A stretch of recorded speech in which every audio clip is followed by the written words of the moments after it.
আসসালামু আলাইকুম প্রিয় নোয়াখালী সদর পশ্চিম অঞ্চলবাসী। আমি কখনো কোনো কিছু নিয়ে কথা বলি নাই, যা বলছি ফেসবুকে পোস্ট করছি, বার্তায় কথা বলি বললে আপনি কাজের ক্ষেত্রে চলে আসি। নোয়াখালী সদর বিনোদপুর ইউনিয়ন জামালপুর ব্যাংকের সামনে 2019 সালে ঘটে যাওয়া কিছু ঘটনা বলি। মুড়িবাড়ির শাওন রানার ছোট ভাই, তারপরে পাশের বাড়ির রাকিব, আমাদের বন্ধুবান্ধবের ভিতরে শাকিল, তারপরে বাপ্পি, এরা আমাদের কিছু বন্ধুবান্ধবরে বিনা কারণে ফাঁসিয়ে দিয়েছে। আর বিএমপি করার কারণে এরা আমলে করত। আমাদের কিছু বন্ধুবান্ধবের বাড়িঘর জ্বালিয়ে দিয়েছে, ভাঙচুর করেছে। নির্বাচনের 2 দিন আগে আমাদের বন্ধুবান্ধবের বাড়িতে হামলা করছে এবং কি এটার ভিতরে আমাদের 2-3টা বন্ধু কোপ খাইছে, দাঁড় কোপ খাইছে। কাদিম মিয়া ছিল, তারপরে কাদিম মিয়া স্বাস্থ্য ভাইটা ওইখানে ছিল, বলি ছিল, আর এরকম বিয়ে আমলিকের অনেক নেতাকর্মী ছিল। বিনোদপুর স্কুলের মাঠ থেকে মিটিং শেষে আসার টাইমে এরা হামলা করছে। এরপরে নির্বাচনের দিন রাত্রে এরা ফলাবাহিনীর বাড়িতে যে আগুন লাগাই দিচ্ছে, ভাঙচুর করছে। আমার নিজের বাড়ি মনসাদপুর বাজারের পাশে আমার বাড়িতেও হামলা করছে, ভাঙচুর করছে। আমাকে খুঁজছে পায় নাই। এরা বিভিন্ন মিথ্যা অপপ্রচার চালাইছে। শাওন, রাকিব, তারপরে বাপ্পি, আমার কত হইলে যা হওয়ার হয়েছে সব ভুলে গেছি। আমাদের বিএনপির বড় বড় নেতারা, রাঘব বোয়ালরা, হেদের কাছের থেকে গোপন সূত্রে জানা গেছে 6 লাখ টাকা খাই শাওনের ইটালির থেকে আনছে। বাড়িতে শাওনের ঢুকতে দিছে, সিকিউরিটি দিছে। আমাদের বিএনপির নেতারা 6 লাখ টাকা খায়। তো আমরা কী করলাম? আমাদের এইগুলো করি, আমাদের লাভ হলো কী? তাও জামালপুর স্কুলের সামনে আজি ভাই, রাজীব, তারপরে আরও কয়েকজন আছে, এদের বাড়িঘর ভাঙচুর করছে, ফোড়া দিছে। রাজীবেগও দোকান ভাঙচুর করছে। তো এটার কারণটা আর কী আছিল?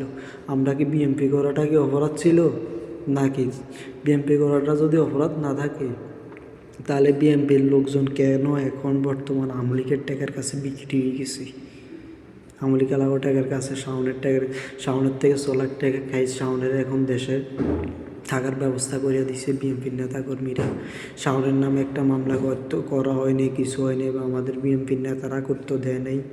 এটার কারণ কি? কাহিনি কি? আমি বিএনপির কেন্দ্রীয় দলের কাছে জানতে চাই, এরা বিএনপির ফলাফাইন্ডে এত নির্যাতন করছে ছাত্র দলের নেতাকর্মীদেরকে 2018-19। তো লাভটা হইল কি? রাজনীতি করে যা বোঝা যাইতেছে রাজনীতির প্রেক্ষাপটে 2018-19, 14 হইতে 2024 পর্যন্ত পুরাটা নির্বাচনে ছাত্র দলের নেতা কর্মীদেরকে এক হিসেবে ব্যবহারে না করছেন বিএনপির লোকজনে, যা বোঝা যায়। কারণ বড় বড় নেতারা এখন টাকা বানাইতেছে, আওয়ামী লীগের মানুষের টাকা খাইয়ে করে সুযোগ সুবিধা করে দিচ্ছে। মামলা করার কোনো প্রেক্ষাপট নেই, কোনো কিছু নেই। এদেরকে বাড়িতে দিব্যি ঘুরতেছে, কিন্তু বিএমপি যারা করছে এরা বাইরে বাইরে ঘুরে এখনও। তো এইটার বিচারটা কে করবো? কী আসে বিষয় আমরা এখনও কিছু বুঝিয়ে না। সবাইকে বলতেছি শাওনের এই ব্যাপারটা, রাকিবের এই ব্যাপারটা, বাপ্পির এই ব্যাপারটা কীভাবে আপনারা পদক্ষেপ নেন, নাহলে পরবর্তীতে যদি বড় ধরনের কিছু হয় তাহলে এটার জন্য দায়ী আমাদের বিএনপির বড় বড় নেতারা। এরা যাতে এদেরকে বাড়িতে ঢুকতে দিছে, এদেরকে সব কিছু করতে দিছে। তারপর আমার বন্ধু ইয়াসিনের বাপেরে মারধর করছে, আমার বাড়িতে গেছে, আমার মারধর করটার জন্য খুঁজছে, পায়নি, আমাদের বাড়িঘর ভাঙচুর করছে। তো বিএনপির নেতাদেরকে আমরা কী পেয়েছি? আমাদের এক নেতা, হের বোনের বাড়ি হয়েছে আজি বাড়ি, হে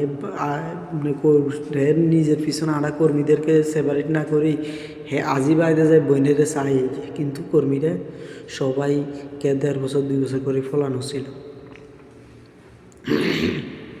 আমি আমার নিজের কথা বলি, আমি এই রাজনীতির কারণ 2014 সালে পড়ালেখা ছাড়িয়ে দিয়েছি, সব কিছু করছি, এই রাজনীতির দিকে হাঁড়ি। তো লাভটা হইলো কি আমাদের? আমরা জীবনটাই তো মার্ডার করলাম বিএমপি করে। এখন বিএমপির বড় বড় নেতা যারা, হেরাই দিয়ে আওয়ামী লীগের এলাকাও টাকা খাইয়ে করে এলাকার ঢুকার সুযোগ করে দিছে।